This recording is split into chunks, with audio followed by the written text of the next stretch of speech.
Yesterday, December 7th, 1941, a date which will live in infamy, the United States of America was suddenly and deliberately attacked by naval and air forces of the Empire of Japan. Franklin Delano Roosevelt, Day of Infamy speech. The surprise Japanese bombing attack on Pearl Harbor on December 7, 1941, both severely damaged U.S. naval resources and forced the reluctant U.S. into World War II. Immediately following the horrendous attack on the U.S. naval base, action began to take place. President at the time, Franklin Delano Roosevelt, declared war on Japan. Despite the anticipation of entering the war, once the U.S. was involved, all others were in fear of what it might be capable of doing. Franklin Delano Roosevelt was president during World War II. Following the bombing, FDR was faced with the decision as to whether the U.S. would join the war. He spoke with Congress and declared war on Japan. Following the U.S.'s entry into the war, FDR proceeded by assisting other Allied powers in taking down the Axis powers. He did not live to see the end of the war and was followed by Harry S. Truman, who successfully won the war. Although not a singular person, the crew of the BB-39 USS Arizona was by far one of the biggest losses during the bombing. The ship held up to 1,385 crew members and was at full capacity during the bombing. On the day of the attack, the Arizona was struck by 2 bombs, leading to her sinking where she rests today. 1,177 of the 1,385 crew members were killed as a result of the bombing. In 1962, the wreck of the Arizona was made into a national shrine and later into a National Historic Landmark, representing the devastation of the bombing. I fear all we have done is to awaken a sleeping giant and fill him with a terrible resolve. Admiral Isaro Yamamoto. Although not directly involved in the attack on Pearl Harbor, Admiral Isaro Yamamoto played a key role in the planning and prediction of the attack. He was the mastermind behind Japan's plan. He predicted that if Japan was at war with America for more than a year, Japan would lose. His predictions were correct. During the attack, his plan worked well, destroying over 180 U.S. aircraft and killing over 3,500 American soldiers until Americans found him in 1943 and killed him. The U.S. wanted to take place in no part of World War II, due to the effects of both the Great Depression and the losses of World War I. When the war began, Americans immediately began having flashbacks of the terrible memories of the war and depression, ultimately causing the refusal to enter the war. Isolationists emerged as the idea of no war for the U.S. expanded. These isolationists worked to avoid political and military altercations between the U.S. and other countries. They also argued marginal U.S. issues did not justify the number of casualties. Once brought into the war, much of the world was unaware of the precautions America had previously taken and was ready to continue during its time at war. Immediately following the U.S. entry into the war, America began producing massive amounts of artillery and vessels. America launched more vessels in 1941 than Japan did in the entire war. Factories that once produced fabric and common household items became assembly lines for war products. People who weren't fighting in the war were sent to work and produce as many products as possible.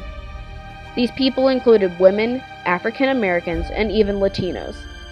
They didn't only work because they had to, but because they wanted to in hope of bringing their boys home. By the end of the war, the U.S. was holder of more than half of the world's industrial production. After the Japanese attacked Pearl Harbor, FDR declared war on Japan, bringing the U.S. into World War II. Prior to the bombing, the people of the U.S. were reluctant to get involved in World War II because of their recent involvement in the Civil War, Great Depression, and World War I. Despite the hesitation to join the war, the U.S. joined and helped the Allied powers defeat the Axis powers. Upon the U.S.'s entry into the war, FDR also removed an embargo to begin selling weapons to France and Britain. The removal of the embargo would supply more resources to the Allied in their fight against the Axis. The most important of U.S. involvement in the war was the bombing of Hiroshima and Nagasaki. The bombing occurred during the first week of August 1945. The success of the bombing culminated in the end of World War II. As said by Harry S. Truman, the president who ended the war, The Japanese began the war from the air at Pearl Harbor. They have been repaid many-fold, and the end is not yet. When planning the attack on Pearl Harbor, the Japanese greatly underestimated the military power of the U.S.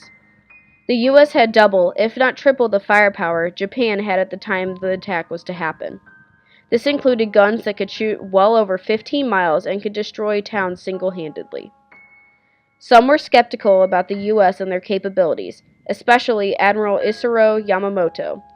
After their attack, the U.S. declared war on them and ultimately dominated the war after entry.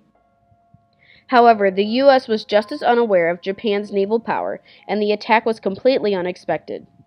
The U.S. had been so focused on remaining neutral during the war, they didn't notice they were under attack before it was too late. The unexpected attack resulted in the loss of almost 200 U.S. aircraft and 3,500 soldiers.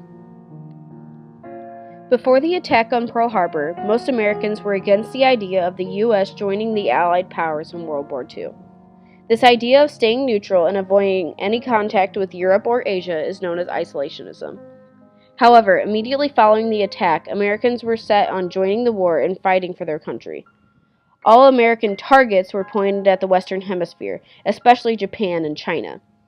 Americans wanted to not only protect themselves and their land, but also the resources they had available to them. As propaganda sprung up for young men to join the army, there was little to no hesitation as to join in the fight. Despite the family's sadness to let their son go off to war, they wanted what was best for the country at that point in time. Ultimately, the bombing adequately changed America's outlook on the war and their involvement in it.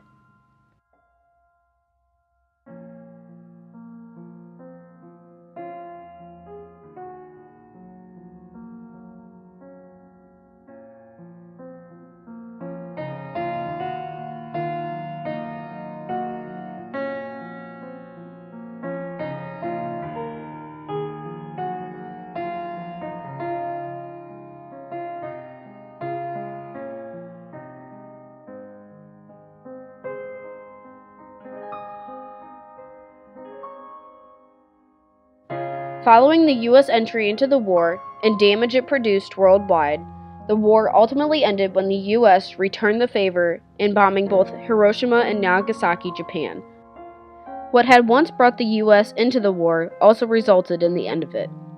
On September 2, 1945, Japanese Foreign Minister Mamoru Shigemitsu and General Yoshiji Umez signed the Instrument of Surrender aboard the USS Missouri.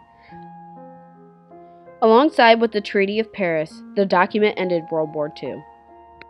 Following the attack on Pearl Harbor, the U.S. entry and involvement in the war, and the ending of World War II, the American economy began to flourish.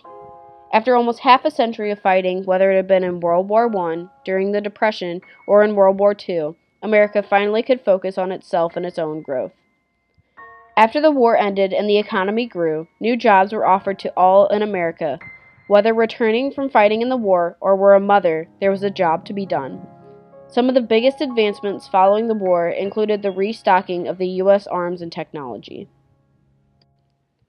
The story and memories of the bombing of Pearl Harbor are alive today, as the harbor is still active. Today you can visit the harbor on the island of Oahu, Hawaii, and see the remains of the infamous day. The two most famous attractions of Pearl Harbor are the USS Arizona Memorial and BB-63, also known as the USS Missouri. When visiting the Arizona Memorial, oil still leaks from the ship 77 years after its sinking due to the bombing. The oil is a great reminder of what happened during the bombing and how great of a tragedy the bombing was overall and specifically for the Arizona. The USS Missouri is also famous due to the Instrument of Surrender having been signed on her decks in Tokyo, Japan, officially ending the war between Japan and the U.S., and more importantly, World War II itself. The instrument was signed on the morning of September 2, 1945. There is no doubt that the bombing of Pearl Harbor was not only what brought the U.S. into World War II, but it is also why it ended. The bombing showed the amount of tragedy that can occur so suddenly, and following the events of the war, the U.S. ultimately ended it aboard one of its own ships.